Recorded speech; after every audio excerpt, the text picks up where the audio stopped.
Merci pour ton salut. Merci pour le pardon. Merci pour la justification. Merci pour l'adoption. Merci pour la gloire et la glorification dans laquelle tu nous places. Nous te bénissons, Seigneur, parce que tu as choisi d'être en ces lieux. Et en ces lieux, nous te louons, Seigneur. En ces lieux, nous t'adorons, Jésus. En ces lieux, nous te prêchons au monde. En ces lieux, tu es dans nos vies, Jésus. Nous te bénissons, au Père de gloire. C'est culte est à toi, Seigneur, ce matin. Tout ce qui se fait en ces lieux est pour toi, Jésus. C'est comme ça que j'aimerais prier pour mon frère et ma soeur qui a pris la peine d'être en ces lieux ce matin. Que tu ouvres son entendement, Seigneur. Que sa compréhension soit illuminée, afin qu'il parvienne à saisir la personne en Christ dont nous annonçons en ces lieux. Je prie pour ceux qui sont en route aussi. Chacune des personnes en route, Seigneur, est connectée à ce que nous faisons. Je prie aussi pour ceux qui nous suivent au loin et ceux qui nous suivront au loin, Seigneur. Que tes bienfaits, ô Père de gloire, abondent dans leur vie au nom de Jésus-Christ. Et pendant que tu nous parles, ô Père de gloire, bannis le doute, ôte la confusion, ôte la distraction. Que le cœur, Seigneur, soit centré à ce que tu nous dis, pendant que tu nous construis jour après jour. Merci pour ton édification. Merci pour ce que tu es en train de faire dans nos vies. Au nom de Jésus-Christ. Que quelqu'un m'aide à faire cette déclaration avant d'entrer dans la parole de Dieu ce matin. Père, je te suis reconnaissant de ce que tu m'as jugé digne de me confier ta parole. Je suis né par ta parole. Je vis par ta parole. Au-dessus des circonstances et de toute autre situation. Je sais, Seigneur, que je gagne toujours. Je réussis toujours. Et je prospère toujours. Selon ce que dit ta parole. Dans le nom puissant de Jésus. Un peu d'acclamation, on ne manquera pas. On acclame le Seigneur. Merci au bien-aimé, que Dieu vous bénisse. Est-ce qu'on peut acclamer très fort le roi des rois pendant que vous saluez votre voisin aussi? Saluez-le, veillez à ce que vous occupiez une place qui ne pourra pas déranger celui qui va venir après vous. Comme ça, là, nous avançons ensemble. Nous sommes en train de parler de phronesis et la prière. Pour ceux qui ne connaissent pas, phronesis, c'est la sagesse des dieux. Lorsque nous l'avons associé à la prière, on a dit que c'est la compréhension active qui pose des actes et qui nous cause à le faire tout en suggérant des lignes d'action en Christ. Les suggestions nous sont suggérées en Christ, pas en dehors de Christ. Pas dans nos traditions, pas dans nos coutumes, pas dans nos expériences ou pas dans nos vécus. Dieu ne prend pas de ce que nous avons vécu pour nous enseigner aujourd'hui. Ça va jusque-là? J'ai compris aussi, avant quand nous étions un peu plus jeunes là, il y a un sermon là qui avait tellement dominé quand on nous parlait de David. Vous vous rappelez du combat de David et Goliath? Il y a une phase là où on dit, le Seigneur qui m'a sauvé contre les lions. Hein? Le Seigneur qui m'a sauvé contre les lions et contre l'ours, c'est ça? Il me sauvera contre... Et en tant que prédicateur, je pense aussi avoir prêché des choses comme ça à l'époque.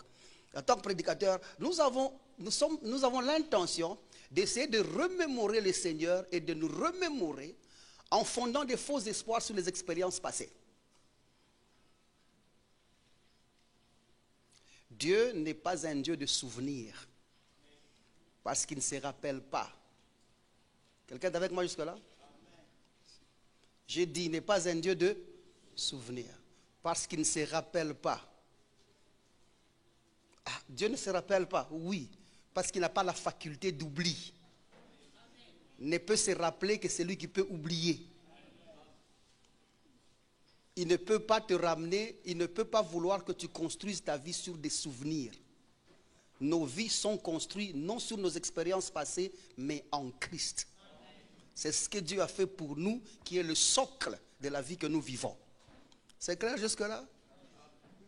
Il ne faut pas te référer aux victoires passées. Laissez le passé aux historiens. Nous sommes en Christ. Et si tu vas comprendre ce que je vais te dire, ta vie sera très bien au nom de Jésus-Christ.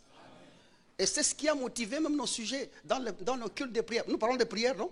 Vous voyez, quand je parle comme ça, c'est juste pour vous sortir de Seigneur, restaure ma vie, restaure ma vie, restaure ma vie. Quand tu restaures ma vie, tu penses quand tu étais encore à la SNEL. Parce que maintenant tu es chômeur. Maintenant là, ta prière là, restaure ma vie. Tu veux qu'on te remette à la SNEL?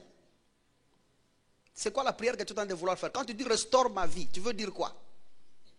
Dieu, ce n'est pas un Dieu de restauration, c'est un Dieu de nouveauté de vie. Quand nous parlons ici de la restauration, au fait, les gens même, tu peux tomber dans des erreurs comme ça et penser que ce que Dieu a fait de nous en Christ, c'est nous remettre dans le jardin d'Éden. Dieu ne nous a pas remis dans le jardin d'Éden. Nous n'avons pas hérité de la vie d'Adam. Cependant, Dieu s'adressait à Adam et disait, il a prédestiné à être semblable à l'image de son fils. Il était dit, faisons l'homme à notre image. Adam n'a pas été à l'image de Dieu. Adam n'est pas la ressemblance de Dieu. La Bible prouve ça, non? Christ est à l'image de Dieu. C'est comme ça que la phrase qui suit là-bas, il dit, il fut créé à son image. Et la question, c'est l'image de qui? Parce que là, on a dit faisons. Ici, c'est son image. C'est à l'image de qui? De celui-là qui devait venir. Tu es avec moi jusque-là? C'est comme ça que Adam, lui, a été fait à l'image de celui qui devait venir. C'est Christ qui est l'image de Dieu. Adam n'est pas à l'image de Dieu. Je dis bien, c'est Christ qui est à l'image de Dieu. Et ce n'est pas moi qui l'ai dit, la Bible le défend plusieurs fois. Si vous voulez apprendre ça, cherchez Francis, il va vous expliquer ça. Parce qu'on n'a pas prévu ça aujourd'hui. C'est ça, non? Ou les bien-aimés qui sont là. Christ est à l'image de Dieu. Adam n'est pas à l'image. Donc ta vie n'est pas une restauration de la vie d'Adam. Ta vie est une nouveauté de vie qui n'a pas existé auparavant. Dieu t'avait prédestiné à être semblable à l'image de son fils. Pas ressembler à son fils. Pas être l'image de son fils. L'expression veut dire l'exacte représentation de sa personne. Quand Dieu te voit, il voit son fils Jésus. Je crois que ton amen serait plus grand là. Quand il te voit, il voit son fils qui est Jésus-Christ. Avançons un peu. Donc maintenant, les suggestions doivent être en Christ, pas dans nos souvenirs, pas dans nos expériences. Mais les suggestions sont en Christ. C'est comme ça que ces suggestions-là nous établissent dans la réalité de cette vie-là. S'il n'y a pas ces suggestions, tu ne connaîtras pas la vie en Jésus-Christ. Et comment est-ce qu'il fait? Elle nous apporte les suggestions détaillées de cette vie. Elle nous octroie les affirmations qui boostent nos déclarations. Et finalement, elle nous ramène à la conscience de cette personne qui est en Christ là. Ou à la fusion avec sa personne. La présence de Dieu, savoir que Dieu est présent, c'est minime. Mais savoir que tu as fusionné avec lui, c'est profond. Jésus n'est pas mort pour que Dieu soit autour de toi. Jésus n'est pas mort pour que Dieu soit présent. Jésus a été crucifié, il est mort, enseveli et ressuscité pour que toi et Dieu vous formez un seul corps. Et c'est ce que vous êtes. Pourquoi est-ce que vos amens comme ça ne tournent pas aujourd'hui? Vous êtes en réflexion? Ok, c'est bon. Accepte cette réalité-là. Et accepter cette vérité, c'est renoncer à l'autre. Renoncer à un Dieu qu'on appelle et on invite. Tout Dieu qu'on appelle du dehors du croyant, on va vous taper, vous tous, et toi et celui que tu appelles. C'est comme ça que tu échoues avec lui. Seigneur, je t'invoque, viens dans ma maison, je t'invoque. Le chat qui pleurait là va encore pleurer plus. Seigneur, je t'appelle, descends dans cette maison, descends dans cette maison. Et l'enfant qui était malade, la fièvre va quitter 10 pour aller à 63. Cette fièvre, elle existe. Pourquoi ça ne change pas? Parce que celui qui doit t'aider, il est là. Mais tu l'ignores. Je suis avec le bien-aimé Racha ici. Et je commence à crier, Racha, Racha, Racha. À un certain moment, même lui là qui est là, il va dire, mais en fait, cet homme me connaît. Il sait que je suis là. Peut-être que c'était un autre Racha. C'est ça, non? Laissons d'abord que celui qu'on appelle à gauche là fasse quoi? Réponde. Et celui qui est là, qui est propriétaire du nom que tu cherches réellement et que tu veux réellement, ne répondra pas. Faites de Dieu votre quotidien. Faites-lui participer dans tout. Ne l'appelez pas seulement avant de prier, avant de manger.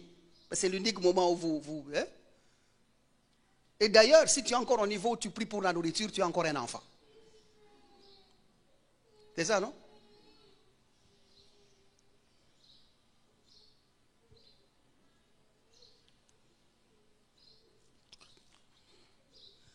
Nous avions un monsieur là. Laissez-moi quand même parler comme ça. Nous avions un monsieur là. Lui là, quand il arrivait chez nous, on avait déjà mangé, il nous condamnait que c'était un péché. Parce que vous ne mangez pas sans demander si les hommes de Dieu ont mangé ou pas. Vous savez pourquoi j'aime Jésus? À cause de la liberté qu'il m'a donnée dans sa compréhension là. Nous étions sous emprise, nous autres ici. Vous avez été déjà dans une maison où les intercesseurs qui prient avec votre papa vivent dans votre maison. Et il bloque tous les enfants. 3 jours et 3 nuits, il ne parle qu'en langue. Je vous dis en langue là, torchonner en langue, manger en langue, balayer en langue. Maintenant un jour, la sœur qui devait torchonner là, et qui devait balayer là, il n'y avait pas de balai. Et puis elle appelle mon jeune frère. Nous on ne parle pas en langue. C'est vous qui êtes venu du ciel. Nous ne nous comprenons pas. Et puis j'entends seulement Christian, Christian. Là c'est mon jeune frère qui l'appelle. Christian, Christian. Balai, balai. J'ai dit, Dieu connaît le nom du balai. Nous étions sous emprise de ces choses-là, que ces gens nous ont terrorisés. Je me rappelle une fois, j'ai fait le thé chez nous, j'ai fait le thé nous-mêmes. Moi-même, j'ai fait mon propre thé. Et le soir, dans la prière du soir, alléluia, alléluia, j'ai volé le sucre. Il dit que le Seigneur me pardonne. J'aime ce que Dieu a fait de moi. J'aime la compréhension qu'il m'a donnée. Quelle liberté j'ai en Christ. Quelle liberté. Au milieu de vous, il y a de ceux qui viennent des endroits où ils ne pouvaient même pas acheter quelque chose sans appeler l'homme de Dieu. Vous êtes là?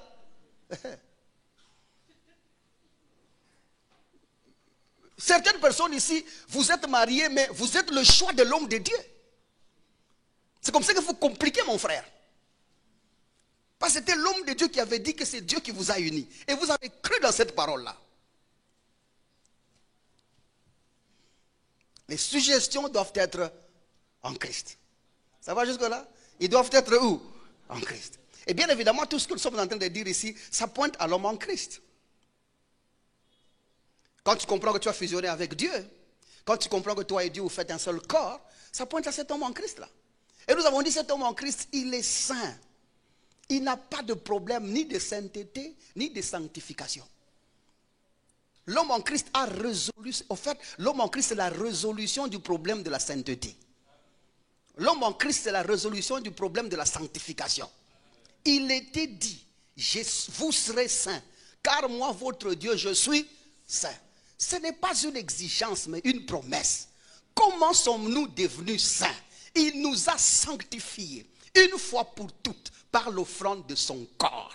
Jésus a-t-il été offert? Oui. Est-il ressuscité? Oui. Je suis même plus que sanctifié maintenant.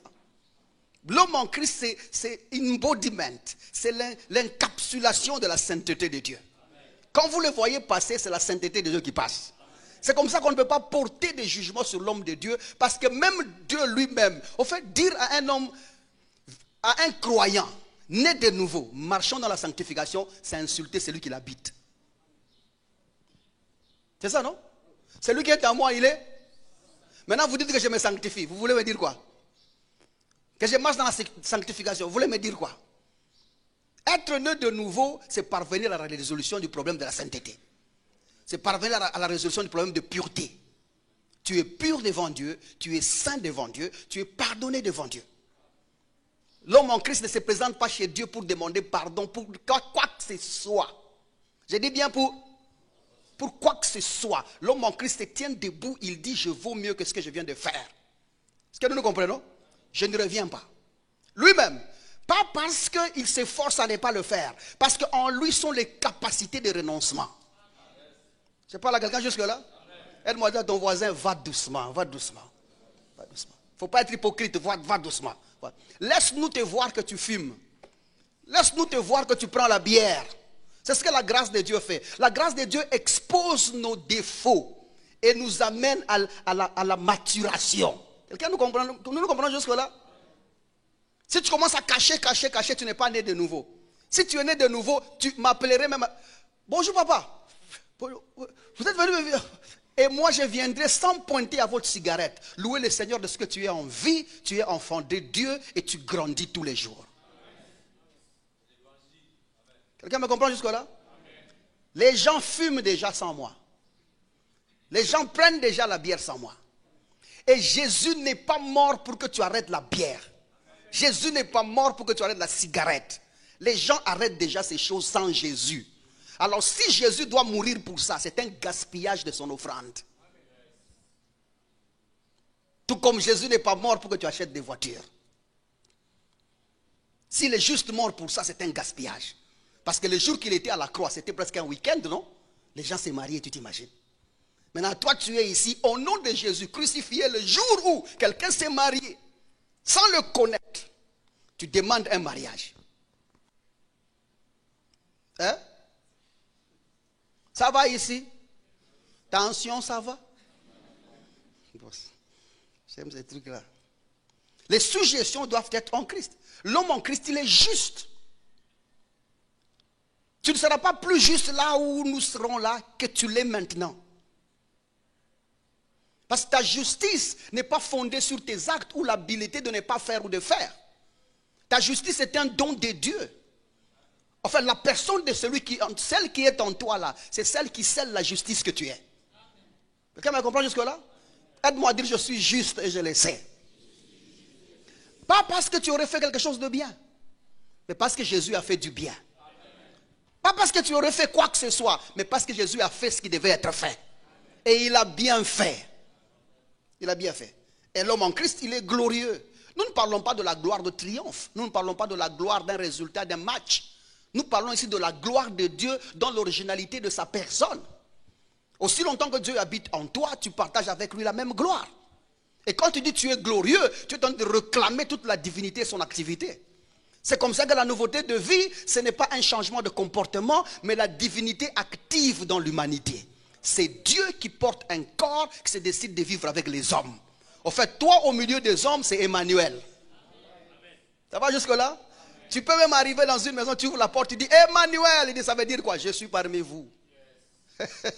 C'est ça, non? Je suis parmi vous. Qu'on ne cherche pas Emmanuel le jour de Noël. Tu es déjà leur Noël tous les jours.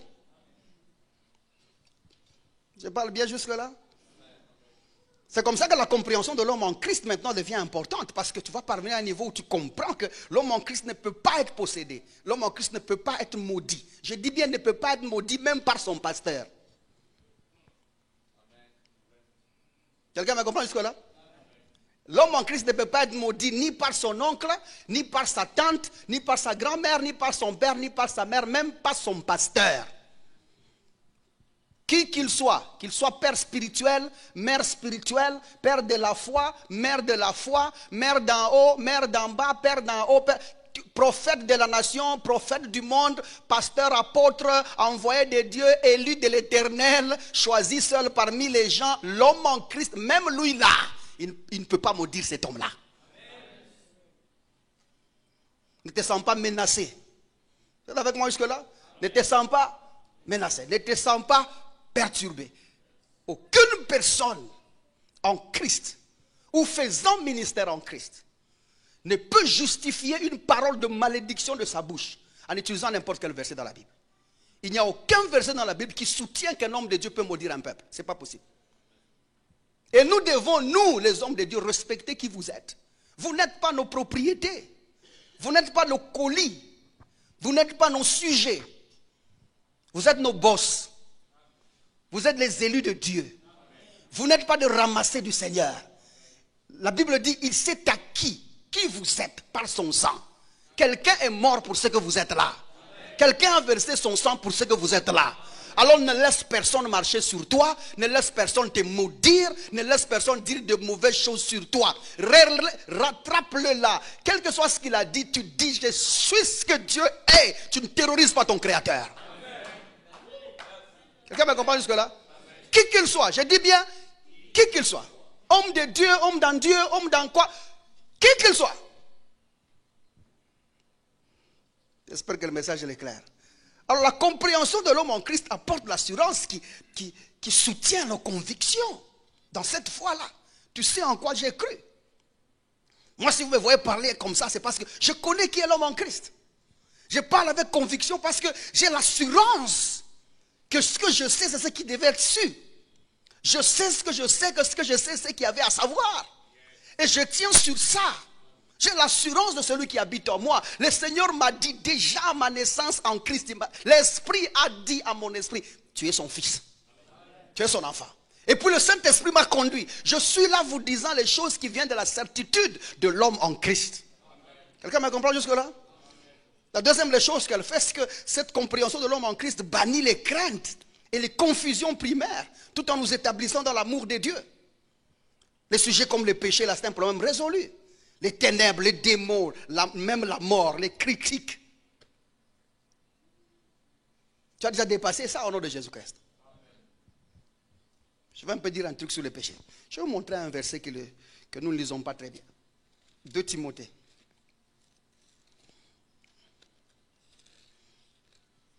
2 Timothée chapitre 2. Il y a trop de choses à lire là. Mais j'aimerais qu'on commence jusqu'au verset 13. Parce que si je commence avant, je vais prendre beaucoup de temps. Le verset 13. Regardez ce qu'il dit. Si nous sommes infidèles. Si nous sommes infidèles. Infidélité ici veut dire ne pas tenir à sa parole. Tout ce qui est dit en Christ, tu n'y tiens pas. C'est-à-dire, tu peux même faire des choses qui ne répondent pas à ce que Dieu a fait pour toi en Christ. Ça inclut ça. Si nous sommes seulement qui? Infidèles. Il dit, il demeure fidèle. En d'autres termes, toi tu es infidèle par rapport à ce que Dieu a dit. Tu ne tiens pas à la parole que Dieu a dit. Mais celui qui est en toi, il est fidèle. Maintenant là, Dieu compte-t-il ce que toi tu vas infidéliser ou la fidélité qui t'habite? Parce que Dieu fait confiance à celui qui est en toi. N'oubliez pas que celui qui est en toi, c'est celui sur qui il est dit, celui-ci est mon fils, en qui j'ai mis toute mon affection. C'est-à-dire que toi, si tu agis en dehors de lui, l'affection n'est pas là, tu ne déranges pas son affection. Même si tu fais quoi que ce soit, tu ne désaffectionnes pas son affection. Son affection est sur celui qui habite en toi et dans lequel tu habites. Quelqu'un me comprend jusque-là? Suivez-moi très bien, ça va être clair ici. Maintenant, toi, tu es infidèle. Mais la Bible dit, il est lui fidèle. En d'autres termes, sa fidélité tient pour deux. Ce qui veut dire que tu n'as même plus besoin d'être fidèle à Dieu. Parce que celui qui est en toi l'est déjà. Et Dieu ne tient pas à ta fidélité, mais il tient à la constance de sa propre fidélité. Rappelez-vous que la prophétie disait, ce n'est pas à cause de vous que je vous sauve, c'est à cause de mon nom. C'est à cause de moi-même et c'est à cause de mon nom. Son nom là, c'est Jésus-Christ. C'est sa personne. Donc Dieu te sauve, t'aide, te pardonne à cause de son nom. Donc toi, ton infidélisation là, ne le défidélise pas. Sa fidélité tient pour deux. Avançons, je n'ai pas encore fini. Regardez la suite. Car il ne peut se renier lui-même. C'est-à-dire que quel que soit ce que tu aurais fait, ou que tu aies été, il ne t'abandonne pas, il ne te quitte pas. Pourquoi? Parce qu'il ne peut pas se renier lui-même. Tu es lui, il est toi. Aide-moi à dire ça, c'est l'homme en Christ. Il a fusionné complètement avec un Seigneur qui n'a pas honte de le tolérer dans sa maturité et sa croissance. Il ne peut pas te renier. Alors maintenant, entrer en prière et dire, Seigneur, hier j'ai menti. Je sens que tu m'as quitté. Reviens. Ça voudrait dire qu'il t'a renié. Qu'il est d'abord parti. Et quand on renie, on ne rentre pas. Rappelez-vous que Dieu est vérité. Jésus est vérité. Et la vérité doit être constante. S'il dit je suis en toi, c'est pour toujours. C'est ça, non? Mais s'il s'avère qu'il part, c'est pour toujours. Quelqu'un peut comprendre jusque-là? Maintenant, quand tu l'appelles, tu dis Seigneur, reviens. Il va revenir par quelle vertu? Parce qu'il est parti. S'il revient, il aurait menti. Parce qu'il n'habite pas en toi parce que tu as changé de comportement. Il est en toi parce qu'un prix a été payé. Et il ne peut que partir si le prix n'a plus la valeur de le maintenir. Or, ce qu'il est en toi là est fondé sur un socle de mort d'homme. Et pas n'importe lequel. Son propre fils. Et il n'est pas prêt à le faire deux fois. La mort de Jésus unique a suffi pour toute iniquité. Donc s'il est en toi, c'est parce que le prix a été payé. Pour qu'il te quitte, il faut qu'il y ait annulation du prix ou perte de la valeur. Or, cette valeur investie dans le salut qu'il t'a accordé est éternelle. Elle a produit des valeurs éternelles. Elle ne subit pas les temps. C'est comme ça que nous avons été engendrés par une sémence incorruptible qui ne s'abîme pas, sans date de péremption. Celui qui t'a sauvé ou celui qui a constitué ta présence devant Dieu ne périt pas. Je parle à quelqu'un jusque-là. Aide-moi à dire, je suis un homme en Christ et je le sais. Je suis un homme en Christ et je le sais. Il est fidèle pour nous. Il tient sa parole pour nous. Ça t'exonère de tes efforts, de tes modifications de comportement, de chercher à ressembler à l'homme de Dieu. La Bible ne dit pas, oh non, ressemblons aux hommes de Dieu. C'est ce que la Bible dit. Non. Quelqu'un m'a dit, non, tu vois, nous sommes des leaders, les gens doivent nous copier. Nous ne sommes pas dans la gestion des entreprises. Ce n'est pas le leadership de la société ici. Paul lui-même dit, soyez mes imitateurs. C'est tout. Il dit de quelle manière? Comme je le suis de Christ. Comme je le suis.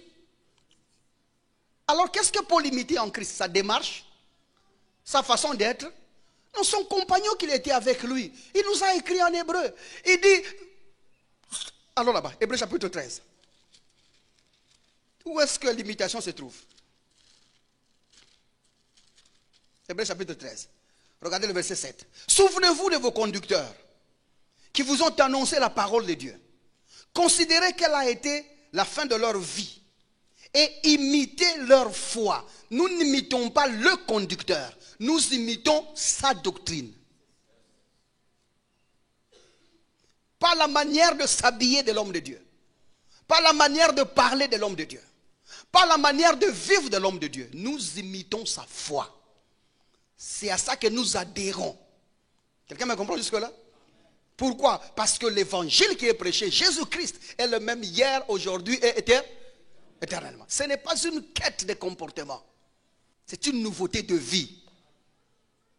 Au lieu qu'on te demande des fruits, comme je disais la séance passée, que tu produises des bons fruits pour le Seigneur, les bons fruits du Seigneur sont à l'arbre Seigneur. Les bons fruits de Jésus sont à l'arbre Jésus. Aussi longtemps que tu n'es pas l'arbre Jésus, tu ne produiras pas le fruit Jésus. Qu'on ne te demande pas le fruit Jésus sans être l'arbre Jésus. Si tu es l'arbre Jésus, ne t'en fais pas. Les fruits Jésus vont se produire. Ne t'en fais pas. Aide-moi à dire à ton voisin, ne t'en fais pas. Ça va se produire. Ça va se produire. Avançons un tout petit peu. La troisième des choses que la compréhension de l'homme en Christ fait, c'est qu'elle nous transporte, ou encore elle transporte nos déclarations en affirmations divinement fondées. Ce que nous disons, c'est Dieu qui les dit. Si je sais que je fusionnais avec lui, donc ce que je dis, c'est ce que Dieu fait quoi? Dit aussi. Je n'ai pas un temps où je coupe, je dis maintenant Dieu commence à vous parler. Non, mais ce que j'ai parlé là, dans mon parler sont les dires du Seigneur. Et il faut être sûr que quand tu déclares quelque chose, tu dis quelque chose, c'est Dieu qui a parlé. Ce qui fait que, lorsque mon bien-aimé Rachat est malade, je n'arrive pas chez Rachat et dire Seigneur, viens guérir cet homme ici. Même j'ajoute au nom puissantissime de Jésus. C'est une fausse prière. Parce qu'en disant déjà Seigneur, viens guérir le malade, tu ignores et tu ne fais pas confiance à celui qui est en toi. La guérison n'est pas par délégation, elle est par imputation. Quelqu'un doit donner l'ordre. Ce n'est pas viens les guérir. Jésus vient guérir les malades. Non, il est déjà en toi. Vous vous imaginez, Jésus il est venu nous montrer la démonstration de l'homme en Christ. Et Jésus arrive devant Lazare qui est mort. Père, bon, à mon nom j'ai pris. Tu me comprends? Oui. Au nom de Jéhovah, chiquetez-nous. Lazare sort, c'est ce qu'il a dit? Non. Il a dit, Lazare sort. Pourquoi? Parce qu'il avait la conscience de celui qui était avec lui. Quelqu'un est avec moi jusque-là? La même chose, tu arrives chez le bien-aimé Rachat qui est malade, fais confiance à celui qui habite en toi, parle à cette maladie. Maladie fait quoi? Sort. Parce que la maladie connaît qui tu es. La maladie sait qui tu es. Je reprends, la maladie connaît qui tu es. Si tu sais que tu as une identité en Christ, alors assume-toi au nom de Jésus-Christ. Aide-moi à dire à ton voisin, assume-toi au nom de Jésus-Christ. Donc ce que nous disons là est transporté. Ce qui fait que tu fais attention maintenant à ce que tu dis. Tu fais attention à ce que tu déclares. Tu connais la parole ou encore le poids de tes mots. et la valeur de tes phrases. Vaut mieux se taire. Et surtout vous qui m'écoutez, évitez. Nous sommes dans un pays où on aime bien parler des gens. On aime bien parler des hommes. On aime bien parler de qui ils sont, qu'est-ce qu'ils font, pourquoi. Pour qu'une conversation soit bien, il faut que ça. Or, moi par exemple, ici, quand tu viens avec les conversations de oh non, l'autre s'est marié, il n'est pas marié, regardez, cette fois-ci, sa femme, elle est un peu la même taille que lui. Moi, tu me tues, je n'ai pas d'argument. Parce que nous parlons d'un homme. Moi, j'ai juré de ne parler que d'un seul homme. Je ne parle que de Jésus. Je ne peux pas perdre mon temps à parler d'un autre homme. Vous êtes avec moi jusque-là? Nous aimons, c'est comme ça que même ce pays est comme il est.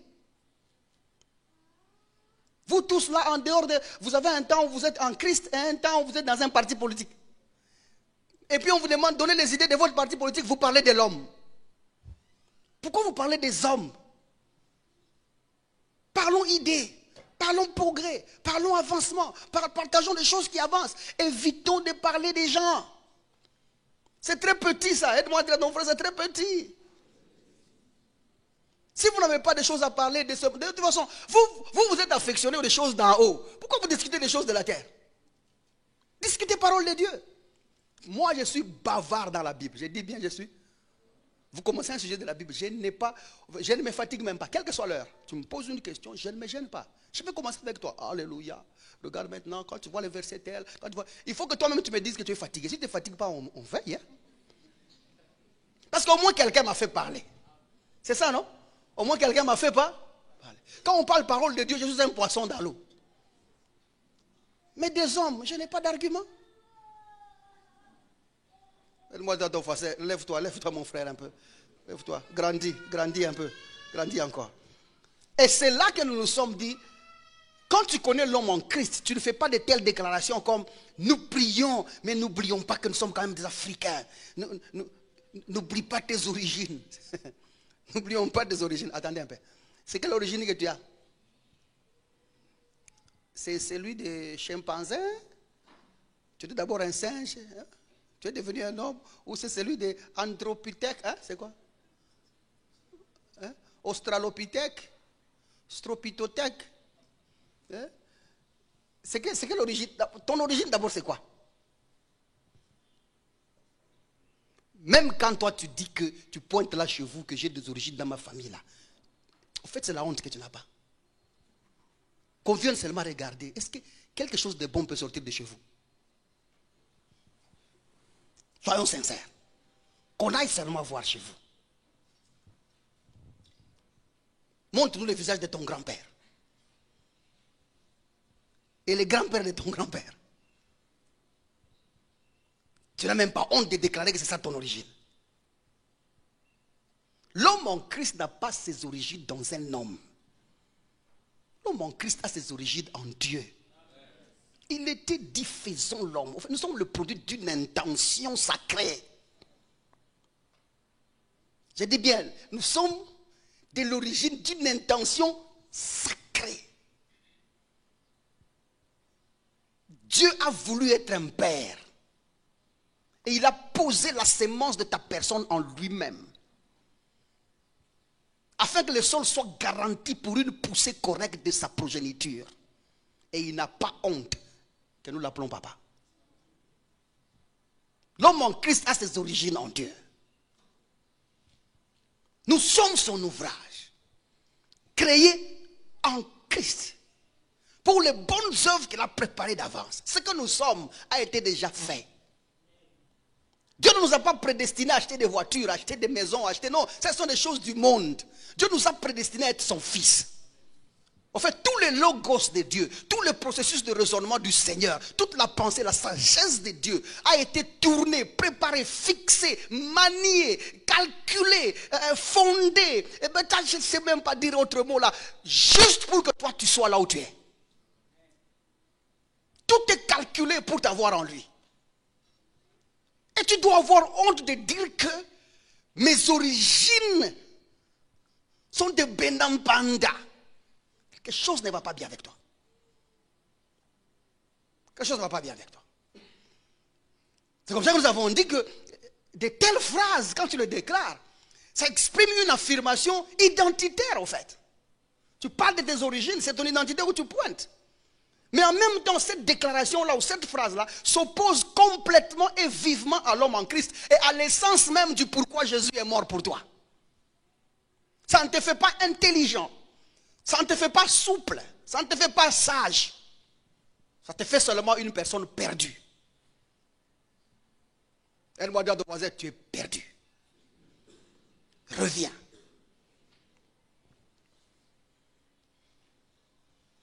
Et c'est là que nous avons dit que ça devient important de commettre cet homme en Christ-là. L'homme en Christ, en réalité, ce que nous pouvons retenir, c'est qu'il n'a pas de race. L'homme en Christ n'a pas de sexe. L'homme en Christ n'a pas de rang social. En dehors de l'homme en Christ, il y a des rangs sociaux. Il y a des riches et des pauvres. Dans l'homme en Christ, il n'y a pas de riches et de pauvres. En dehors de l'homme en Christ, il y a une femme et un homme. En Christ, il n'y a pas de femme et d'homme. C'est comme ça que tout débat fondé sur une femme peut prêcher ou ne peut pas prêcher, ce sont des débats des hommes. Lorsque nous rentrons en Christ, c'est Christ qui fait ministère. Bouge un peu ton voisin et dis, est-ce que tu comprends ça? L'homme en Christ n'a pas de race, il n'est ni blanc, il n'est ni noir, il n'est ni quoi. L'homme en Christ est l'homme en Christ. Il est de la race divine. L'homme en Christ est de la maison de Dieu, membre de son peuple. D'ailleurs, Pierre nous dit que vous qui n'étiez pas un peuple, êtes devenus un peuple. C'est en Christ que nous sommes devenus un peuple. Avant, nous n'étions pas un peuple. C'est comme ça que tu as de la faiblesse avec les gens de ton peuple. Et nous allons parler de ça lorsque nous allons attaquer tradition, coutume avec Phronesis. Quand on va monter là. Je vais vous démontrer qu'à chaque fois que tu déclares que tu es de ces origines-là, tu donnes pouvoir aux propriétaires du siège des origines de faire de toi ce qu'ils veulent. Parce que c'est toi-même qui l'as dit, non? C'est toi-même qui l'as dit. Je me rappelle d'une histoire qu'on m'avait montrée là. Il y a un monsieur, je crois que c'était à Kamina. Un roi là d'un des villages là est venu vivre à Kamina dans la fin de ce jour. Et comme il vivait en famille, un jour là, en se promenant, un gaillard le reconnaît. Ah, c'est notre chef, ah, chef. Il commence à venir là-bas de temps en temps pour s'incliner devant le chef. Des fois, quand il fait ses courses, il rentre encore devant lui, devant le chef. Maintenant, un jour, le chef mourut. Or, vous connaissez que dans ces traditions-là, quand les chefs meurent, on doit trouver dans la ville où il est mort quelqu'un de ses origines pour mourir avec lui dans le trou, le portant sur ses jambes. Chasse à l'homme comment ça? Et les gars se trouvent à Lubumbashi ici. La manière dont il est arrivé ici, donc c'est cascade. Il a tout pris pour arriver. Il a tout monté pour arriver. Il a même cru que les esprits là les poursuivaient en route, ça l'empêchait de venir. Il a fait beaucoup de jours en route. Maintenant, gloire au Seigneur, il a déjà cru au Seigneur. Il est là, bon, il sert le Seigneur. Mais vous savez, quand il explique, il dit, papa, je devais de la chaise de mon roi. Il dit, pourquoi? Il dit, mon erreur, c'était qu'à Kamina, je déclarais que c'était mon roi. Il est de mes origines. Quand les rois meurent, il ne s'assied pas sur quelqu'un, il va s'asseoir sur quelqu'un de chez eux. Qu'on t'entende. Ton roi, je te cherche. Naître de nouveau, bien-aimé, c'est un changement d'identité. Naître de nouveau veut dire aussi un changement d'appartenance. Bien évidemment, naître de nouveau veut dire aussi un changement de statut. L'homme en Christ a son identité changée. Et l'homme en Christ a son appartenance changée. Quand nous disons appartenance changée, c'est lorsque nous le mettons en exergue ou nous le comparons avec les autres êtres vivants qui ont des choses en commun. Nous comprenons que quand les êtres vivants ont par exemple un lien naturel ou un lien à la nature, parce que tous ces gens-là sont dans ce qu'on appelle, ou membres, ils sont membres d'un écosystème terrestre.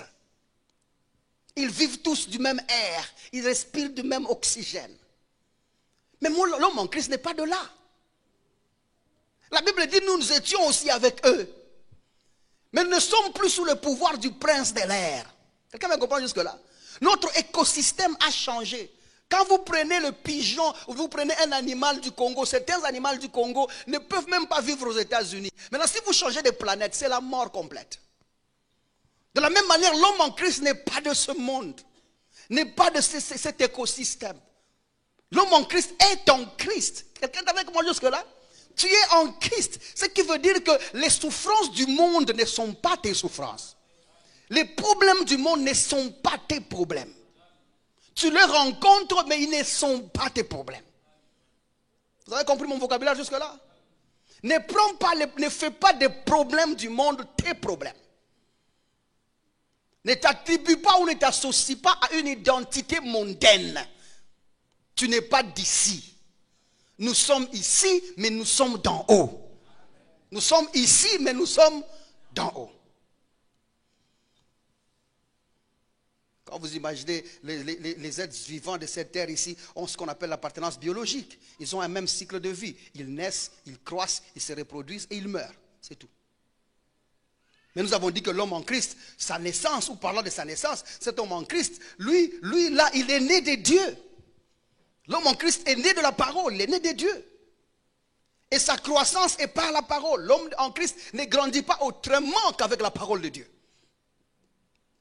Et c'est comme ça que si tu as été dans un endroit où on te parle d'autre chose que de Jésus, comme nous le prêchons ici, c'est-à-dire que tu as passé beaucoup d'années ou des jours dans une église, mais aucune année en Christ. Donc tu ne connais rien de l'homme en Christ. C'est comme ça que la plupart d'entre nous ici, nous semblons être surpris des choses que j'annonce en ces lieux, parce qu'on a comme l'impression, vous ne savez pas que quand vous entrez en contact avec cette parole, vous réalisez que c'est comme si j'ai perdu du temps. Vous n'avez pas ce sentiment-là? Et nous avons tous senti la même chose. Parce que quand tu découvres ce que Dieu a fait pour toi en Christ, tu commences à maximiser le temps. À récupérer le temps. À vouloir considérer le temps parce que ça se perd. Comment est-ce que l'homme en Christ se reproduit? L'homme en Christ se reproduit par les disciples-là. En disciplinant les autres à la doctrine. Nous sommes nombreux parce que nous disciplinons les autres à la doctrine. La promesse c'est aller faire de toutes les nations des disciples. Pas aller faire de toutes les nations des chrétiens. Ils ne deviendront pas chrétiens s'ils n'ont jamais été disciples. Parce que la chrétienté, c'est la phase de démonstration du disciple-là. Quand tu reçois Jésus-Christ comme Seigneur et Sauveur, tu es enfant de Dieu. Quand tu te laisses conduire par le Saint-Esprit, tu commences à être disciple, apprenant ce que Dieu a fait pour toi en Christ. Quand tu commences à démontrer ce que tu as appris, tu deviens maintenant chrétien. C'est comme ça que j'ai dit l'autre fois. La plupart d'entre vous ici ne sont pas encore chrétiens parce que tu ne gagnes même pas les âmes. Donc tu n'es pas encore là. Sois seulement tranquille. Quelqu'un, est-ce que tu peux me dire, aide-moi à dire à ton voisin, sois seulement tranquille. Nous entrons dans une église chrétienne, mais ne sommes pas encore chrétiens. Parce que quand tu seras chrétien, ton quartier dira, nous avons Jésus avec nous. Ton amen ne suffit pas. Parce que ce n'est pas de toi que je parle jusque-là. Tu n'es pas encore. Si c'était toi, tu dirais un bon amen, c'est ça, non? Quand tu parviens à la chrétienté, les gens de ta société vont dire, nous sommes bénis de t'avoir en ces lieux. Alors, va doucement. Continue à apprendre la parole de Dieu jusqu'à ce que tu vas parvenir à manifester ça au nom de Jésus-Christ. Je parle à quelqu'un jusque-là. Nous nous reproduisons par les disciples-là. Ce que nous avons appris, nous apprenons aux autres, et les autres apprennent aussi aux autres. C'est comme ça que nous nous multiplions. Que dire de la mort? Est-ce que l'homme en Christ qui naît, qui croit ou qui se reproduit finit à la mort? Non. L'homme en Christ est passé de la mort à la vie. La mort n'est pas sa fin. C'est la vie qui est sa fin. L'homme en Christ finit sa vie dans la vie. Jean chapitre 5, le verset 24. Il ne me reste que plus qu'une dizaine de minutes, j'espère pouvoir conclure ça.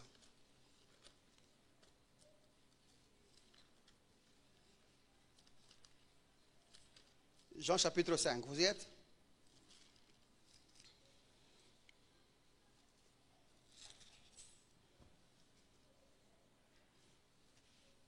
Allons voir Jean chapitre 5.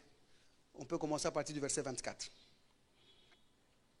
Regardez ce qu'il dit. En vérité, je vous le dis. Celui qui écoute ma parole. Tu as écouté sa parole là une fois? Est-ce que l'évangile t'a été apporté une fois? Et qui croit à celui qui m'a envoyé. Pas en celui qui m'a envoyé. Et qui croit à celui qui m'a envoyé. Vous avez vu la nuance? à celui qui m'a envoyé. C'est-à-dire faire confiance que la parole que tu écoutes, elle est de celle qui vient sauver ta vie. Et que c'est Dieu qui envoie celui-là. Crois à celui qui m'a envoyé. Il dit quoi? À la vie éternelle. C'est ce qui a été dit depuis longtemps. Car Dieu a tant aimé le monde qu'il a donné son Fils unique afin qu'il croit ne périsse point, mais qu'il ait la vie éternelle. La vie éternelle, c'est la vie de Dieu, c'est les Zoé. Et puis il ajoute, et ne viens point au jugement. Donc toi, tu ne meurs pas pour être jugé. Toi, tu vas déjà dans la vie, sans escale au parquet. Quelqu'un me comprend jusque-là? C'est la dernière phrase qui m'intéresse.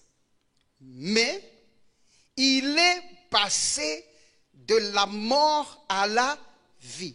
Est-il en train de passer de la mort à la vie? Non.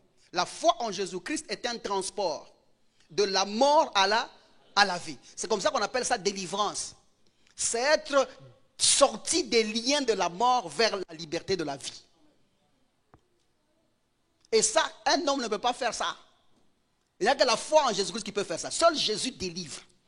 Seul Jésus peut sortir quelqu'un de la mort. Lui seul avait ministère de délivrance. Pas un homme. C'est comme ça que la Bible dit, l'Esprit du Seigneur est sur moi, car il m'a oint. Allez voir là, tout ce qui parle là, c'est dans la délivrance. Sortir quelqu'un d'un point A vers un point B. Et il a bien fait. L'homme en Christ est sorti de la mort. Il est maintenant dans la vie. Il ne meurt plus. Car celui qui est mort ne meurt plus deux fois. Vous êtes avec moi jusque-là? Oh, je peux vous entendre là-bas? Vous êtes encore là? Je peux entendre un bon amen, comme ça on poursuit là? Amen. Dis un bon amen pour que ton voisin se réveille. Alléluia. Amen. Dans la maison de l'Éternel, tout s'écrit. Nous ne sommes même pas d'accord sur les slogans. Avançons seulement. Au point où nous en sommes. Avançons seulement. Vous êtes avec moi jusque-là? Maintenant, la question c'est, il est passé à la vie. Quelle vie? Il n'est plus dans la mort. Maintenant, il est passé où? À la vie. Mais la question c'est, quelle vie? Jean 3,16 prévoyait la qualité de cette vie. Car Dieu a tant aimé le monde qu'il a donné son Fils unique, afin qu'il croit en lui ne périsse point, mais qu'il ait la vie éternelle. Et la vie éternelle, nous avons dit, c'est la vie de Dieu. Donc on nous précise là-bas que c'est la vie de Dieu qu'on reçoit. Regardez 1 Jean chapitre 5, à partir du verset 11. Qu'on lise rapidement, et puis qu'on voit ce qu'il y a. 1 Jean chapitre 5.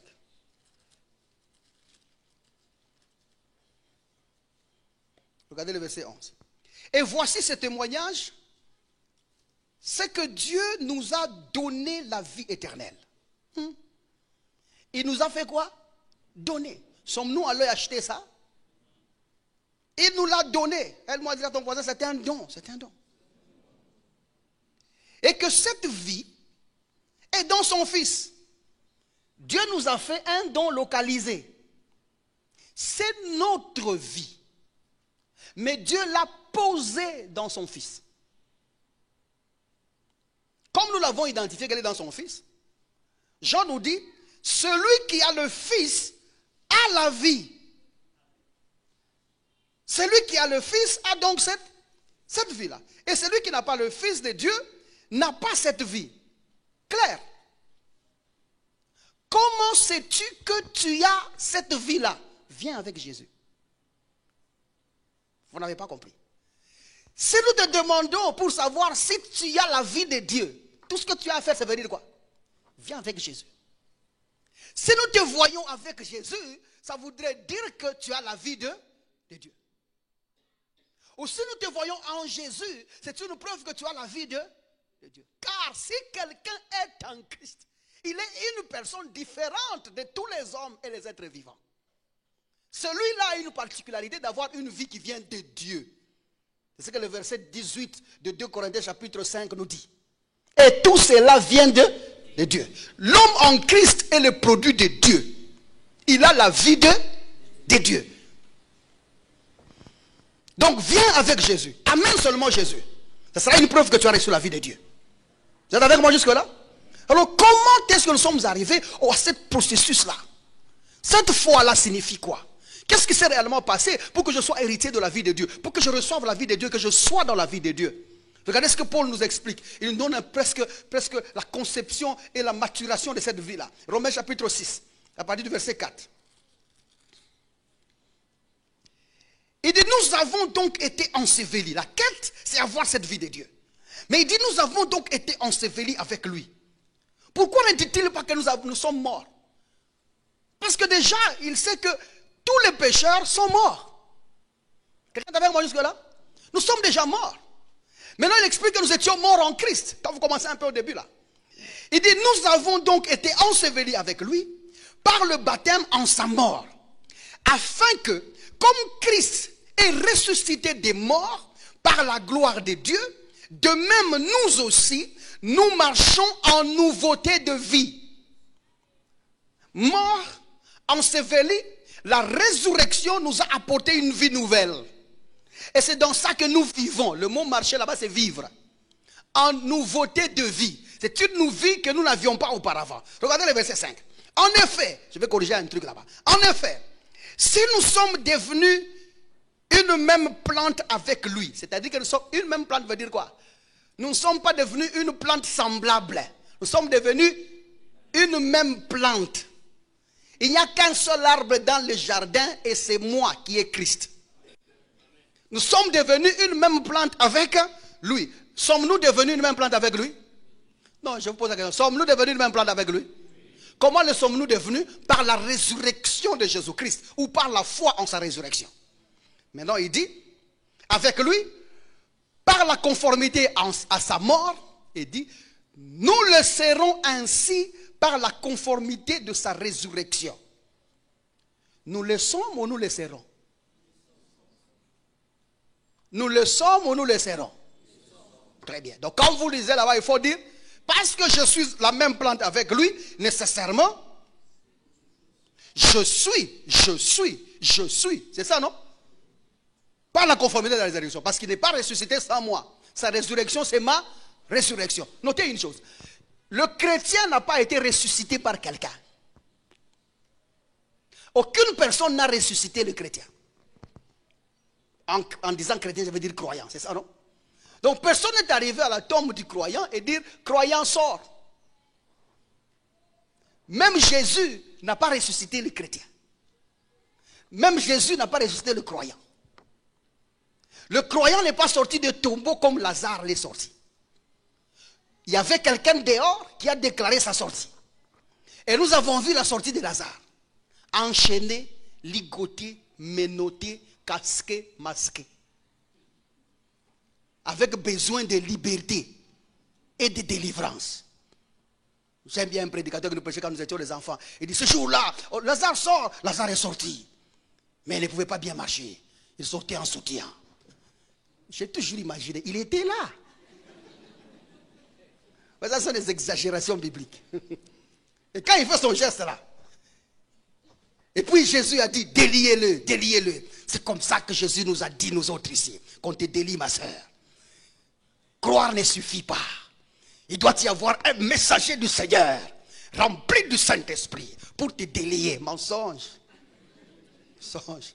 Il y a confusion de résurrection. Aidez-moi à dire, il y a confusion de résurrection. Lazare n'a pas été ressuscité. Lazare est revenu à la vie. Laquelle vie? Celle des péchés et de la mort. Parce que Lazare est remouru. Et réenterré. Le type là, il a le prix Nobel de la mort. Le prix Nobel de la résurrection. Lazare n'a pas été ressuscité. Lazare est revenu à la vie. Laquelle vie? Celle du péché et de la mort. Donc on pouvait bien ouvrir les liens qui étaient sur Lazare, mais le vrai problème n'a pas été résolu. Et j'aime bien la phrase, parce que Jésus n'a pas dit, Lazare, amenez-le ici, je vais le délier. Ça les rendrait responsables de la continuité des liens. Mais comme lui, il était le sauveur qui délivrait quelqu'un de la mort à la vie, il a dit, vous là, c'est semblable. Enlevez ce que vous avez placé. Pour qu'aujourd'hui, un prédicateur comme moi ne le blâme pas. Vous l'avez vu s'approcher des liens? Non. Maintenant, l'homme en Christ, lui, personne ne l'a ressuscité. Personne n'était dehors. La Bible dit, il y eut un tremblement de terre. Le tombeau a tellement tremblé qu'une grande lumière se fit voir. Les gardes qui étaient à côté paniquaient, écroulés, tombés, dépassés par l'événement. Il dit, et on vu la pierre être déroulée. Et ils dirent que ce qu'on a vu là, c'était un ange. Mais ce n'est pas un ange, c'est la gloire de la résurrection. Et il ajoute même que le tombeau a tellement tremblé que les morts voisins ont été réveillés. Le tremblement était si fort que la mort n'a pas pu retenir quelqu'un de la mort.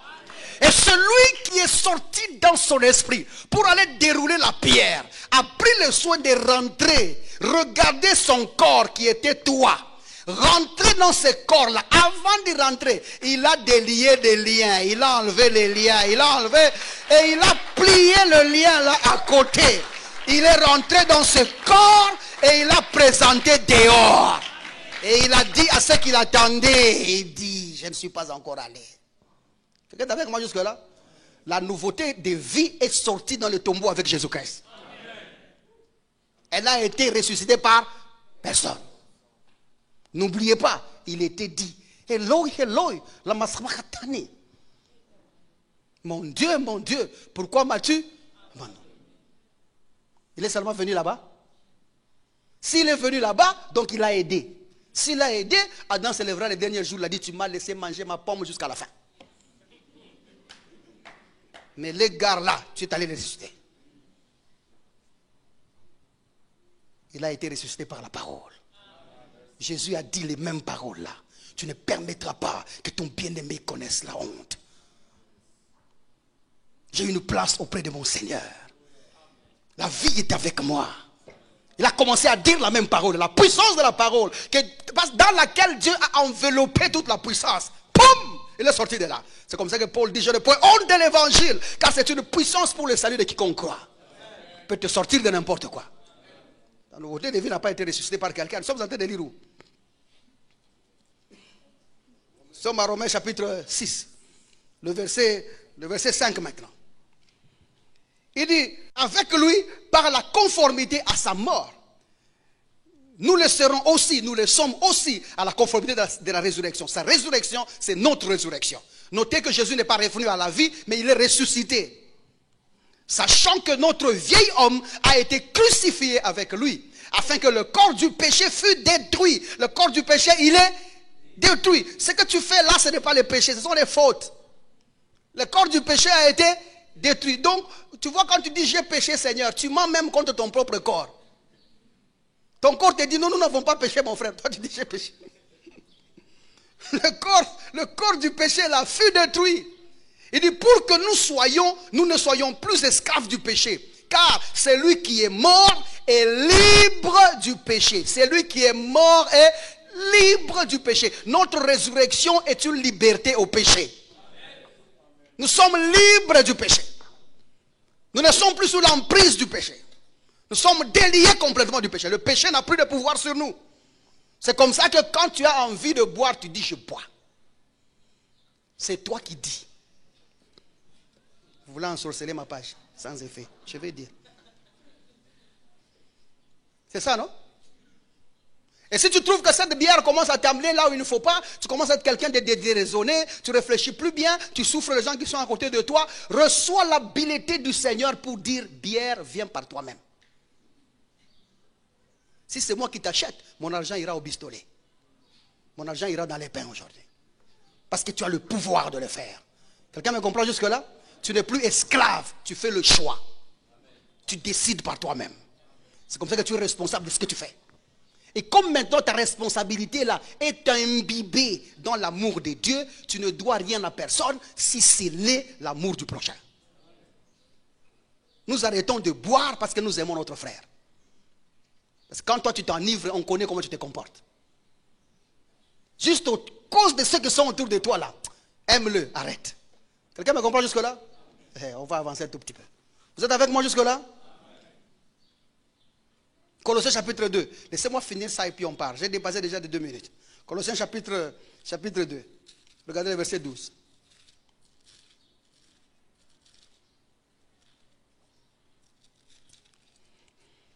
Regardez le verset 12. Et ayant été enseveli avec lui par le baptême, vous êtes aussi ressuscités en lui. Il est clair ici. Vous êtes ressuscités où? En lui. Votre résurrection est en lui. Et avec lui. Par la foi en la puissance de Dieu. La foi en quoi? En la puissance de Dieu. Pourquoi il ne dit pas par la foi en Dieu? Parce que nous sommes dans des Eloi, Eloi. Ce qui fonctionne ici, c'est la puissance de Dieu. Et la puissance de Dieu, c'est quoi? L'évangile de Jésus-Christ. Donc tu crois dans ce que Dieu a dit, c'est ce qui te sort de la mort. Qui l'a ressuscité? Qui l'a ressuscité? La puissance de Dieu qui l'a ressuscité des morts. Jésus est ressuscité aussi par la puissance de la parole. Il a été sorti du tombeau de la puissance de la parole. Personne ne l'a ressuscité. Il est sorti de lui-même. Quelqu'un me comprend jusque-là? Et nous sommes sortis avec lui. 1 Jean chapitre 3, à partir du verset 14e. Nous sommes en train d'établir ici comment est-ce que c'est arrivé, cette résurrection-là. 1 Jean chapitre 3, à partir du verset 13e. Ne vous étonnez pas, frères, si le monde vous haït. Ne vous étonnez pas. Nous savons que nous sommes passés, nous savons, aide-moi à dire nous savons, ou encore je le sais. Je vais lire au présent. Au singulier. Je sais que je suis passé de la mort à la vie. Comment est-ce que je le sais? Parce que nous aimons les frères. Celui qui n'aime pas son frère demeure dans la mort. Vous avez vu ça? C'est-à-dire que si tu poses des actes qui contredisent l'amour du prochain, tu n'es pas encore passé de la mort à la vie. Sont égoïstes ceux qui sont dans la mort du péché. Ceux qui vivent en Christ aiment le prochain. Comment savons-nous que tu as reçu la vie de Dieu et tu es passé de la mort à la vie? Nous allons te voir comment tu vis avec ton prochain. Clair jusque-là? Maintenant, il nous faut une description. Nous avons eu cette vie de Dieu-là par la résurrection d'entre les morts. C'est comme ça que nous avons reçu cette vie-là. Mais la question c'est la vie de Dieu dont vous parlez. De quel Dieu parlez-vous? Et quelles sont les descriptions de ces dieux-là qui habitent en lui, afin que je puisse paraître dans l'identification de sa vie? Comment vais-je m'identifier à une vie d'une personne que je ne connais pas? Vais-je ou puis-je recevoir les descriptions de ces dieux-là en relation avec la vie que j'ai reçue? Tout ce que je veux savoir, c'est cette vie-là dont vous parlez. Je veux connaître les dieux pour la vie duquel j'ai reçu. Si je connais la vie de ces dieux-là, je saurais donc assumer ou m'identifier au genre de vie que j'ai reçu. Et ça, c'est la question cruciale lorsque nous sommes en train de nous questionner sur l'appartenance identitaire. Pour connaître le genre de vie qu'est. Voyez l'explication. 1 Timothée chapitre 6. Bouge un peu ton voisin, dit, c'est maintenant que ça a commencé, mais c'est maintenant que ça finit. 1 Timothée chapitre 6. Regardez le verset 16. On peut commencer à... Commençons à 15 pour prendre un peu l'élan. Il dit jusqu'à l'apparition de notre Seigneur Jésus-Christ, jusqu'à son apparition, verset 15, que manifestera en son temps le bienheureux, l'apparition que manifestera en son temps le bienheureux. Regardez les descriptions. Le bienheureux, ce n'est pas celui qui va apparaître. Vous êtes avec moi jusque-là? Que manifestera en son temps ou que présentera en son temps le bienheureux. Regardez comment on appelle Dieu. Il est bienheureux. Dieu, il est... Tous ensemble. Dieu, il est bienheureux. Il n'y a pas quelqu'un qui soit bienheureux comme Dieu aujourd'hui. Pourquoi? Parce que son plan de salut a réussi pleinement. Nous prêchons l'évangile d'un Dieu bienheureux. Et quand il est bienheureux, donc il n'est pas bien fâché. Il n'est en colère contre personne. Il ne menace non plus personne. Et si vous servez un Dieu bienheureux, vous ne menacez non plus personne. Vous ne maudissez non plus personne. Il n'y a pas de malédiction dans l'heureusement. Le mot existe. Hein? Dans le bienheureux, il n'y a pas de malédiction. C'est un Dieu bienheureux. Il dit seul souverain. Seul. Il dit le roi des rois. Et le Seigneur des seigneurs. On parle ici des dieux. Le Seigneur des seigneurs. C'est quoi la description de sa vie? Il dit qui seul, pas avec un autre, qui seul possède l'immortalité. Ce qui veut dire que c'est lui qui est venu sur terre était un homme.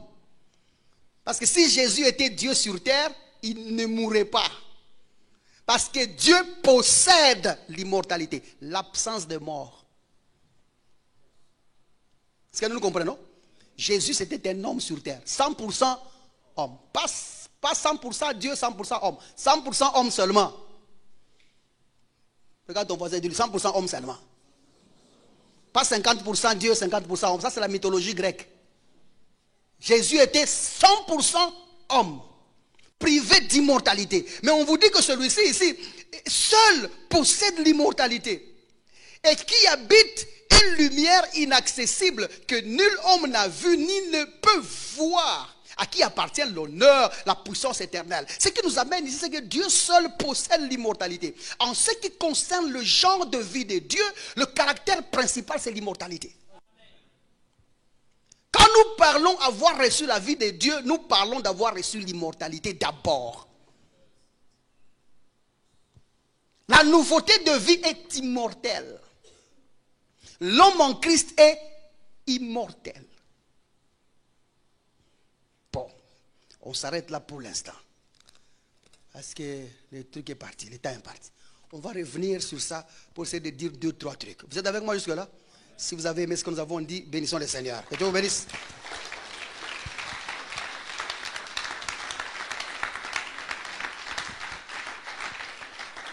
Tout est clair. On va prouver même comment est-ce que cet enfant de Dieu là, ou cet homme en Christ a reçu cette immortalité. La Bible défend tout.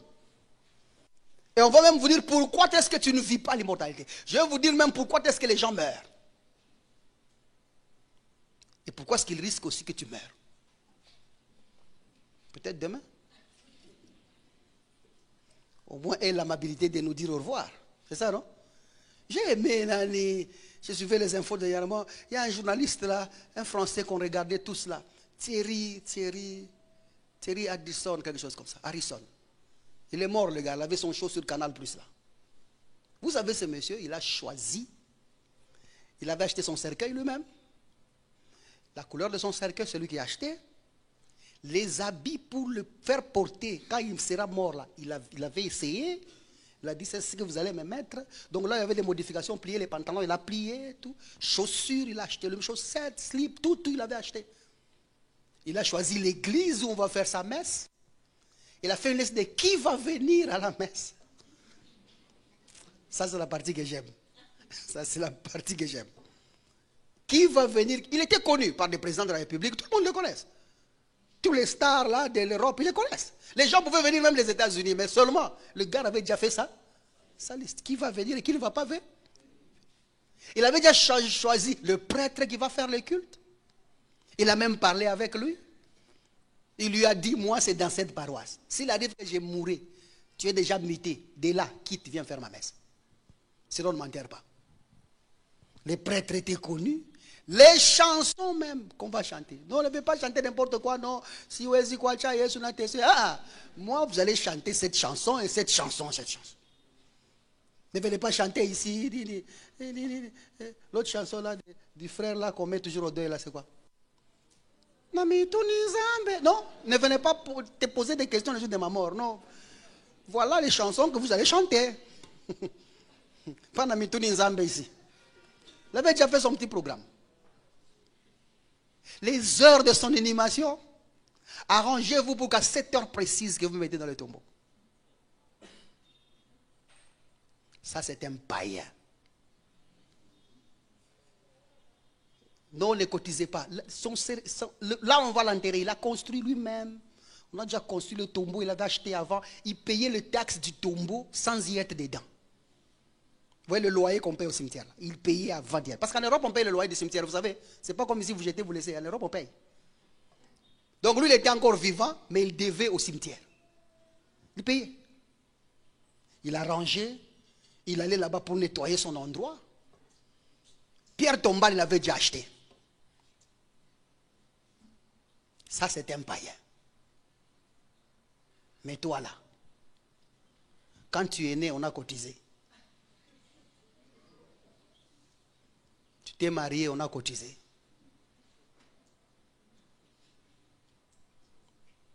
Tu vas mourir, on va encore cotiser. Non, tu exagères. Là, tu exagères, mon frère. C'est l'exagération, non? Non, tu exagères. Nous avons affaire. Et puis mourir, c'est cher maintenant. Hein? Arrange-toi, mets l'argent à côté. Mets l'argent. Pas seulement. Faut pas. Troumi, Kobayama. On nous menace de dire non, l'église n'a pas amené, l'église n'a pas cotisé. Non, tu es là, prépare ta mort. Si tu veux mourir, prépare-ta.